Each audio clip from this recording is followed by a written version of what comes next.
जहां पर फ्लाइट की इमरजेंसी लैंडिंग करवाई गई।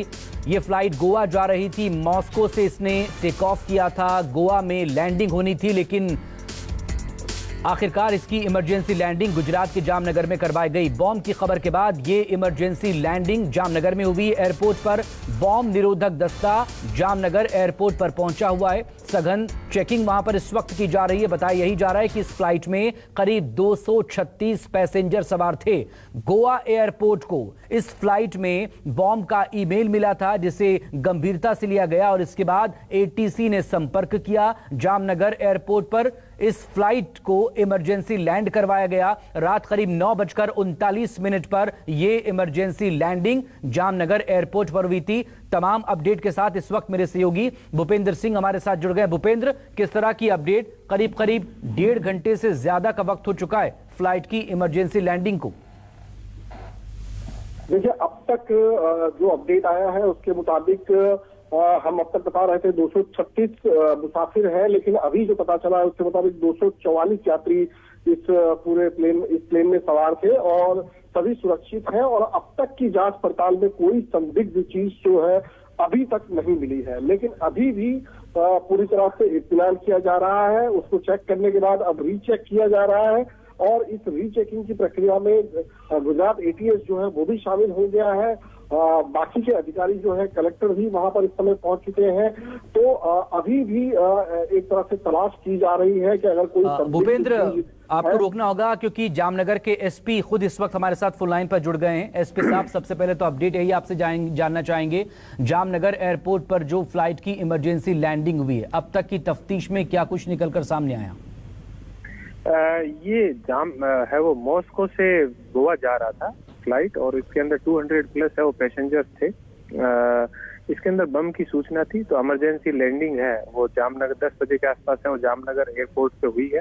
अभी सभी यात्रियों को विमान से उतार के और उनकी चेकिंग फ्रिस्किंग कंप्लीट हो गई है और उनको होल्डिंग एरिया के अंदर है वो सबको बिठा दिया गया है और उनके लगेज की चेकिंग है वो जारी है और विमान की चेकिंग है वो बीडीडीएस टीम के द्वारा जारी है। और यहाँ पर हॉस्पिटल और सभी के अंदर है वो अलर्ट रखा है और फायर फाइटर, पूरा जिला प्रशासन, पूरा पुलिस प्रशासन सभी यहाँ पर प्रेजेंट है और अभी किसी प्रकार की कोई प्रॉब्लम नहीं है। चेकिंग जारी है।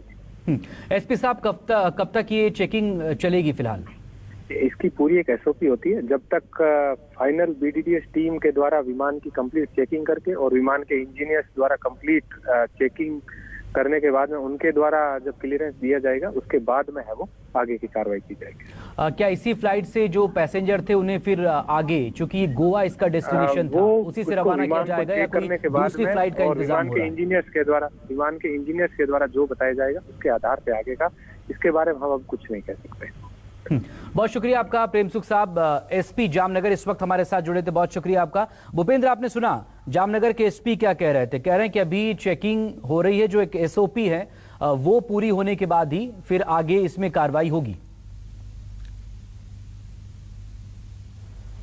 गाइडलाइंस होती है, उसके तहत ही इंटरनेशनल फ्लाइट जो है ऑपरेट होती है और उनका इस तरह की अगर स्थिति कोई बनती है तो उसमें भी अगर जांच प्रक्रिया है तो वो किस तरह से कंप्लीट की जाएगी, उसी के तहत वो तमाम फॉर्मेलिटीज पूरी होने के बाद में ही प्लेन को वापस से उड़ान करने की इजाजत मिल सकती है। तो फिलहाल वो तमाम चीजें जो है वो पूरी की जा रही हैं। जैसा कि एसपी साहब ने बताया कि अब तक कोई चीज ऐसी संदिग्ध चीज मिली नहीं है, तमाम लोगों की फ्रिस्किंग भी की जा चुकी है। मैं बता दूं कि ये अजूर एयरलाइंस का विमान था और उसमें इस तरह से बॉम्ब की एक खबर आई थी और उसके बाद से ही ये पूरा मामला जो है वो सामने आया, जिसमें जो अजूर एयरलाइंस की फ्लाइट नंबर AZB2401 जो वहां से डिपार्चर का टाइम उसका 3:29 PM था और उसका 9:49 पर जामनगर के एयरपोर्ट पर लैंडिंग किया गया और उसके बाद में बॉम्ब अफवाह को लेकर पूरी जांच पड़ताल जो है वो शुरू की गई। तो ये बहुत शुक्रिया भूपेंद्र, तमाम डिटेल के लिए। आप नजरें बनाए रखिए, अपडेट के लिए आपसे फिर बात होगी।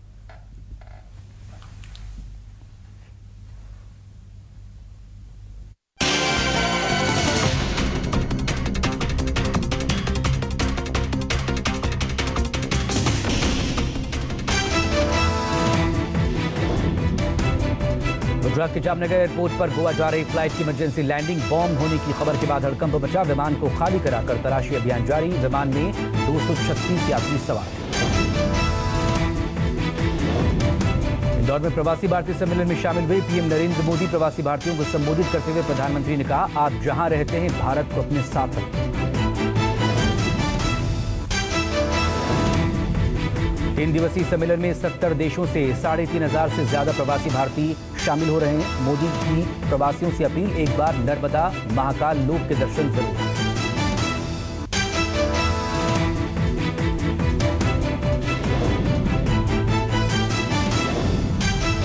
राहुल गांधी ने पार्टी नेताओं के साथ कांग्रेस के भारत जोड़ो यात्रा की शुरुआत कुरुक्षेत्र से की। कुरुक्षेत्र के खानपुर कोलिया गांव से राहुल गांधी की भारत जोड़ो यात्रा शुरू। भारत जोड़ो यात्रा शाहबाद पहुंच गई है। नई अनाज मंडी में लंच ब्रेक हुआ। कल अंबाला से निकलेगी भारत जोड़ो यात्रा। 10 जनवरी की शाम ये यात्रा पंजाब में प्रवेश करेगी। महिलाओं को समर्पित रही आज की भारत जोड़ो यात्रा। शाहबाद के त्योडा गांव स्थित सरदार जी ढाबे पर राहुल गांधी का 50 महिलाओं ने स्वागत किया।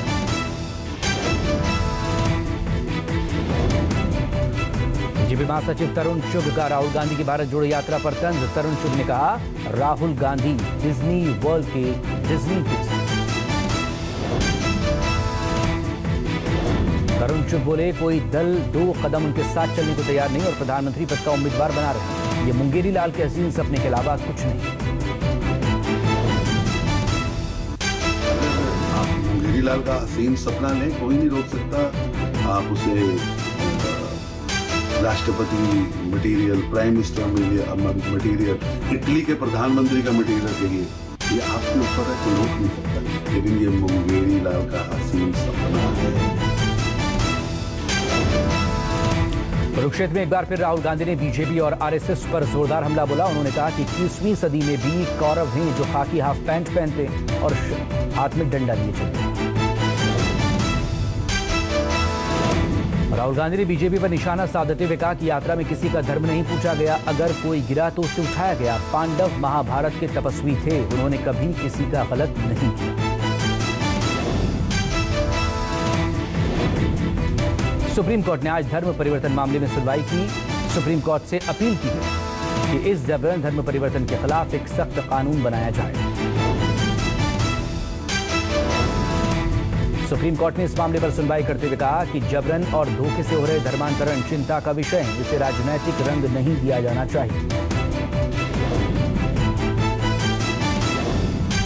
जोशीमठ में प्रशासन जल्दी दरार पड़े घरों पर ध्वस्तीकरण की कार्रवाई करेगा। चमोली के डीएम ने जानकारी देते हुए कहा कि लोगों की सुरक्षा को देखते हुए प्रशासन ये कार्रवाई कर रहा है।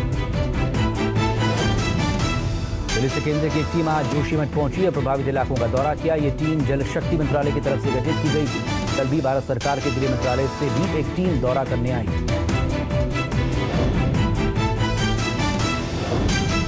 जोशीमठ के 500 से ज्यादा घरों में मोटी दरारें आ गई हैं। वहीं जमीनों में अब भी रिसाव जारी है। इसी आपदा की आशंका को देखते हुए कल पीएमओ में एक हाई लेवल मीटिंग हुई। वहीं 600 परिवारों को शिफ्ट किया गया।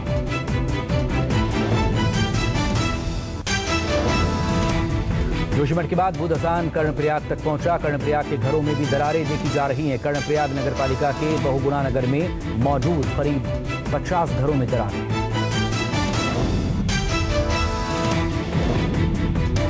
दिल्ली एमसीडी में मेयर चुनाव में हुए घमासान को लेकर प्रदर्शन का दौर जारी है। आम आदमी पार्टी के पार्षद और पार्टी कार्यकर्ताओं ने जोरदार प्रदर्शन किया।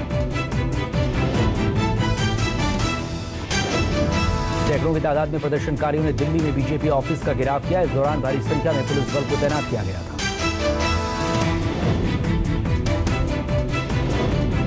बीजेपी ने भी मेयर चुनाव के दौरान सदन में हंगामे को लेकर आप के खिलाफ प्रदर्शन किया। बीजेपी कार्यकर्ताओं और पार्षदों ने सीएम केजरीवाल के घर का घेराव किया। इस दौरान प्रदर्शनकारियों को रोकने के लिए पुलिस ने वाटर कैनन का इस्तेमाल किया। प्रदर्शन करने वालों में बीजेपी के कई बड़े नेता शामिल रहे। भारत की अध्यक्षता में G20 की पहली बैठक आज से कोलकाता में शुरू। भारत समेत 19 देशों के प्रतिनिधि बैठक में शामिल हो रहे हैं। यूरोपीय संघ के प्रतिनिधि भी सम्मेलन में शिरकत कर रहे हैं। 3 दिन तक चलने वाली इस बैठक में वैश्विक साझेदारी को बढ़ाने पर चर्चा होगी।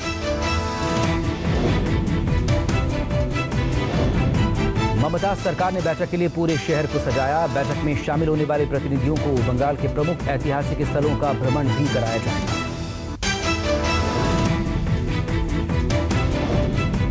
बिहार के कटिहार की ओर से आ रहे ट्रक से विपरीत दिशा में जा रहे ऑटो की टक्कर आमने सामने की हो गई। 7 लोगों की मौत। घटना में ऑटो के परखच्चे हो गए।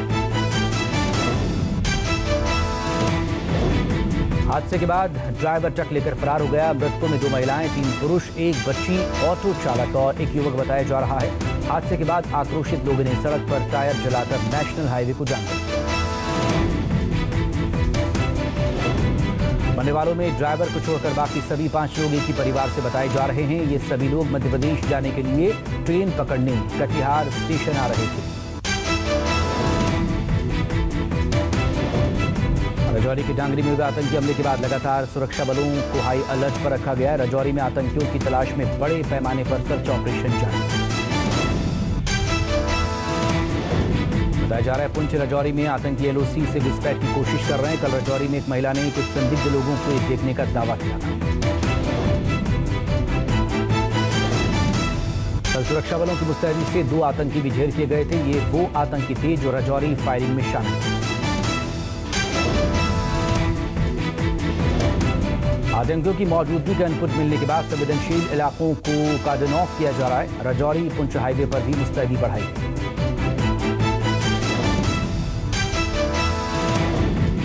राजस्थान में पेपर लीक मामले में बुलडोजर की कार्रवाई। जयपुर विकास प्राधिकरण ने पेपर लीक कराने वाले कोचिंग पर बुलडोजर चला दिया। जयपुर के रिद्धि सिद्धि इलाके में जेडीए की कार्रवाई। राजस्थान में 2nd ग्रेड टीचर परीक्षा में पेपर लीक के आरोपी सुरेश ढाका के खिलाफ एक्शन।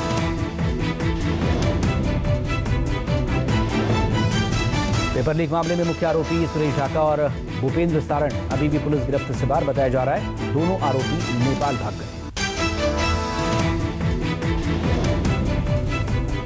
पर्चे लीक में शामिल लोगों के खिलाफ अब राजस्थान सरकार की ओर से सख्त कार्रवाई शुरू हो गई है। पीला पंजा अब चलने लगा। यह राजस्थान का एक सबसे पुराना कोचिंग सेंटर है जिस पर पर्चे लीक का आरोप था और अब यहां पर बुलडोजर चल चुका है क्योंकि इसके मालिक का नाम पर्चे लीक में शामिल था। दिल्ली एनसीआर में ठंड ने पिछले 10 साल का रिकॉर्ड तोड़ दिया। दिल्ली में लगातार तीसरे दिन 1.5 डिग्री के नीचे तापमान दर्ज हुआ। आज सुबह कोहरे की चादर में ढका दिल्ली एनसीआर। दिल्ली में कई जगहों पर घने कोहरे की वजह से विजिबिलिटी 0 दर्ज हुई। घने कोहरे के चलते सड़क, रेल सेवा और हवाई सेवाओं पर भी असर। कई ट्रेनें लेट जबकि कई रद्द।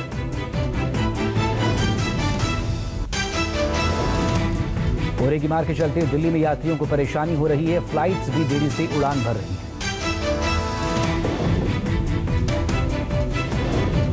कम विजिबिलिटी की वजह से दिल्ली एयरपोर्ट का पर करीब 15 उड़ानें लेट। वहीं लो विजिबिलिटी की वजह से शारजाह जाने वाली एयर इंडिया एक्सप्रेस की एक फ्लाइट को जयपुर डायवर्ट किया गया।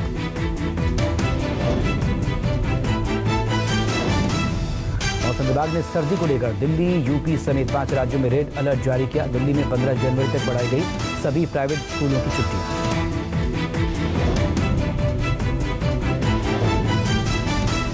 लखनऊ में शीतलहर के चलते स्कूलों में 14 जनवरी तक की छुट्टियां। कड़ाके की ठंड की वजह से यूपी सरकार का फैसला। मौसम विभाग के मुताबिक 10 जनवरी तक पंजाब, हरियाणा, चंडीगढ़, दिल्ली और यूपी को ठंड से राहत नहीं। शीतलहर के साथ साथ घना कोहरा भी छाया रहेगा।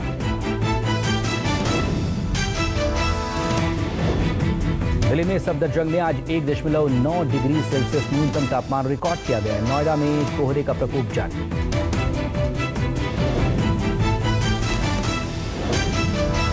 कोहरे के चलते दफ्तर आने वालों को परेशानी हुई। गाड़ियों की रफ्तार पर ब्रेक लगा। गाड़ी का इंडिकेटर चलाकर लोग निकले।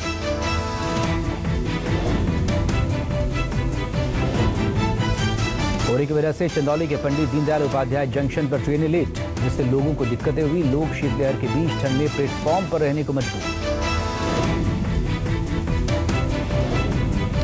पंजाब में छाया घना कोहरा। अमृतसर में लोग ठंड में ठिठुरे। सड़क पर अलाव जलाकर ठंड से बचने की कोशिश।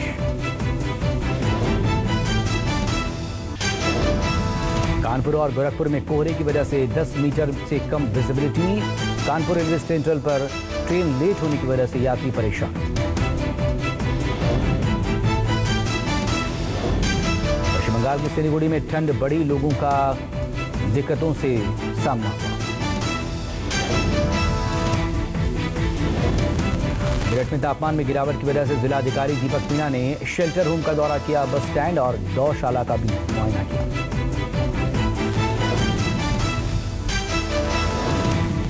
टीवी एक्ट्रेस तुनिशा शर्मा आत्महत्या मामले में आरोपी शेजान की जमानत याचिका पर सुनवाई टली। अब 11 जनवरी को होगी अगली सुनवाई।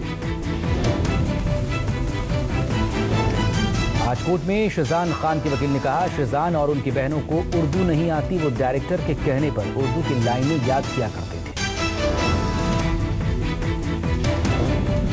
तुनिशा की मां वनीता शर्मा का आरोप है कि शेजान और उनके परिवार ने तुनिशा को उर्दू सिखाई और वो अंजलि को मुस्लिम धर्म अपनाने की तरफ आकर्षित कर रहे थे। कंझावला कांड में मृतक अंजलि के घर करण विहार में चोरी हुई, घर का ताला तोड़ा गया। परिवार के मुताबिक घर का एलसीडी गायब है।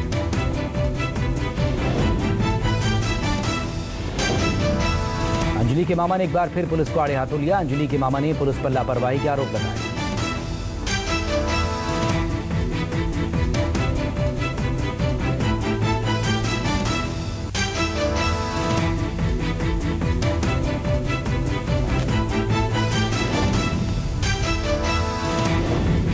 पश्चिम बंगाल में एक बार फिर वंदे भारत ट्रेन पर पथराव की घटना सामने आई। बारसोई रेलवे स्टेशन के पास वंदे भारत ट्रेन पर पथराव हुआ। पथराव के चलते खिड़की के शीशे टूट गए। वंदे भारत ट्रेन हावड़ा से न्यू जलपाईगुड़ी आ रही थी। पथराव की सूचना मिलने के बाद अधिकारी मौके पर पहुंचे। वंदे भारत के C14 कंपार्टमेंट पर पत्थर फेंके गए थे। इस घटना की वजह से ट्रेन को बोलपुर स्टेशन पर काफी देर तक रुकना पड़ा। राहत की बात यह रही, किसी यात्री को चोट नहीं आई।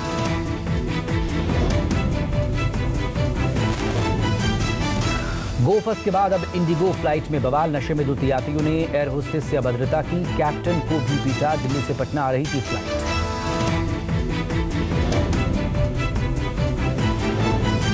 सीआईएसएफ ने 2 को पकड़कर एयरपोर्ट थाने के हवाले किया, जबकि एक युवक फरार है। पकड़े गए आरोपियों के शराब पीने की पुष्टि हुई है।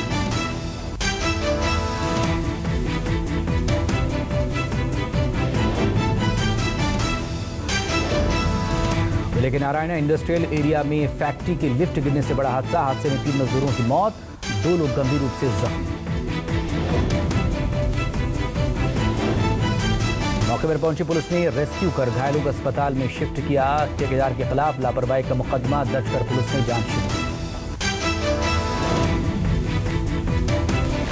यूपी के अयोध्या बाराबंकी में साइको किलर की दहशत जारी। पुलिस ने साइको किलर की तलाश तेज की। एक धुंधली तस्वीर के अलावा पुलिस के पास कुछ भी नहीं। बताया जा रहा है कि 24 दिन में 3 महिलाओं की हत्या कर चुका है साइको किलर। साइको किलर सिर्फ बुजुर्ग महिलाओं को टारगेट करता है, घसीट कर बेहोश करता है, रेप करता है और फिर कत्ल करके फरार हो जाता है। तीनों हत्याओं का पैटर्न एक जैसा। 12वें दिन करता है साइको किलर कत्ल। पुलिस को आरोपी का कोई सुराग नहीं लगा।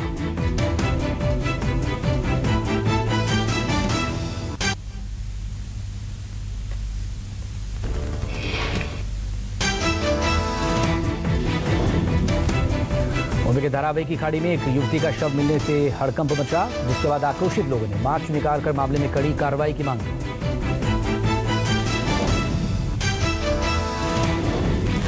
ग्रेटर नोएडा में एक निजी कंपनी के पीएसओ की गोली मारकर हत्या। 2 पीएसओ के बीच कहासुनी में एक पीएसओ ने लाइसेंसी पिस्टल से गोली चलाकर वारदात को अंजाम दिया।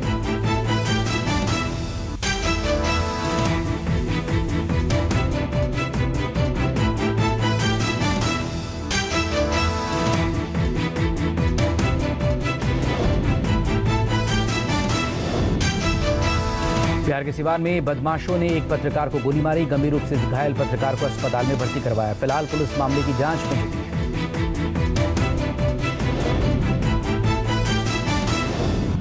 हैदराबाद में एक निर्माणाधीन मकान गिरने से 2 लोगों की मौत। हादसे में एक शख्स जख्मी। घटना के बाद बचाव और राहत अभियान शुरू कर 3 लोगों को बचाया। गुजरात के जूनागढ़ में वन विभाग ने 3 लोगों को गिरफ्तार किया। एक वायरल वीडियो के बाद लोगों को पकड़ा गया। आरोपियों ने तलाला रेंज में शेरों का पीछा किया।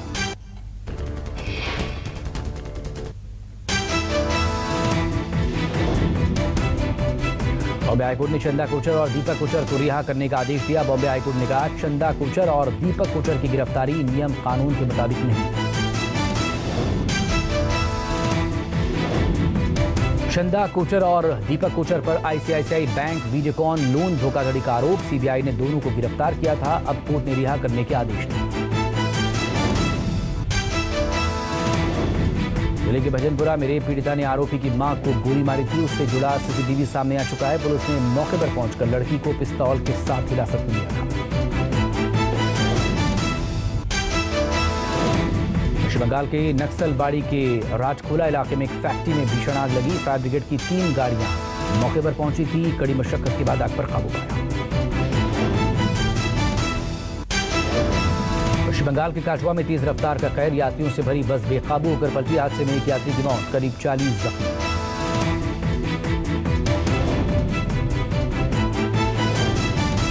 मौके पर पहुंची पुलिस ने रेस्क्यू कर घायलों को अस्पताल में भर्ती करवाया। हादसे के समय घर छत पर कुछ यात्री बैठे हुए थे। पूरी घटना का सीसीटीवी फुटेज सामने आ चुका है। आसनसोल में अवैध खनन के दौरान दामागोड़िया कोलियरी के बंद खदान का ऊपरी हिस्सा ढहा। मलबे में 20 से 25 मजदूरों के फंसे होने की आशंका।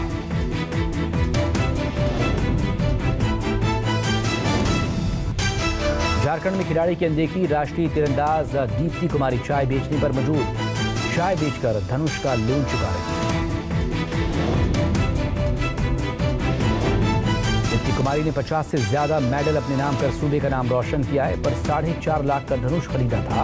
अब लोन चुकाने के लिए चाय बेच रही है। मेरे घर में बहुत आर्थिक समस्या बहुत गंभीर है, बहुत ही गंभीर है। उसको मैं बोल नहीं सकती हूँ, क्योंकि मेरे यहाँ पे अनाची और कोड़ा चाय बेचकर घर का भरण पोषण करना पड़ रहा है। गाजियाबाद में पुलिस और बदमाशों के बीच मुठभेड़। गोली लगने से एक बदमाश जख्मी। चोरी की बाइक, एक तमंचा और कारतूस बरामद।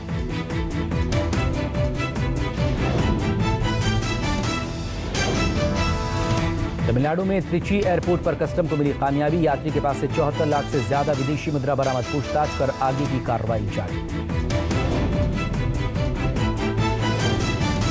तमिलनाडु में चिरुचिरापल्ली एयरपोर्ट पर जांच के दौरान गोल्ड तस्करी का खुलासा। यात्री के पास से 30 लाख से ज्यादा का सोना बरामद। 175 ग्राम वजन की सोने की चेन भी मिली। सोने के पाउडर को चॉकलेट पाउडर के साथ मिक्स किया गया। मुख्यमंत्री M.K. स्टालिन ने चेन्नई में राज्य सरकार की पोंगल गिफ्ट हैम्पर योजना का उद्घाटन किया। इस दौरान उन्होंने लोगों को गिफ्ट हैम्पर भी बांटे। मकर संक्रांति के त्योहार के लिए वडोदरा में बनाई जा रही विशेष प्रकार की पतंग। व्यापारियों को अच्छे व्यापार की उम्मीद।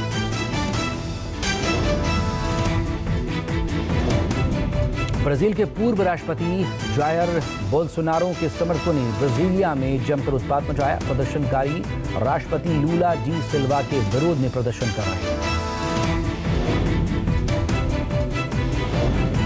नए राष्ट्रपति से गुस्साए लोगों ने संसद भवन और सुप्रीम कोर्ट और सरकारी इमारतों में घुसकर तोड़फोड़ की, जिसके बाद पुलिस ने प्रदर्शनकारियों को इमारतों से जबरन खदेड़ा और लाठीचार्ज किया।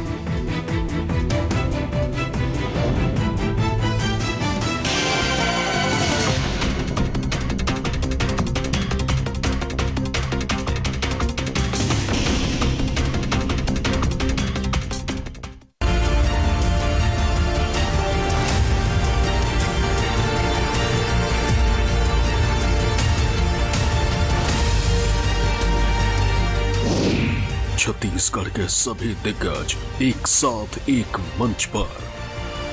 मंथन छत्तीसगढ़ कल दोपहर 2 बजे से लगातार। भी सोचा नहीं था कि मुझे भी ऐसी बीमारी हो सकती है। लाखों के हॉस्पिटल बिल्स में पहले सारी सेविंग्स गई, अब ये घर भी। पॉलिसी बाजार पर 1 करोड़ का हेल्थ इंश्योरेंस सिर्फ 390 रुपए महीने से शुरू।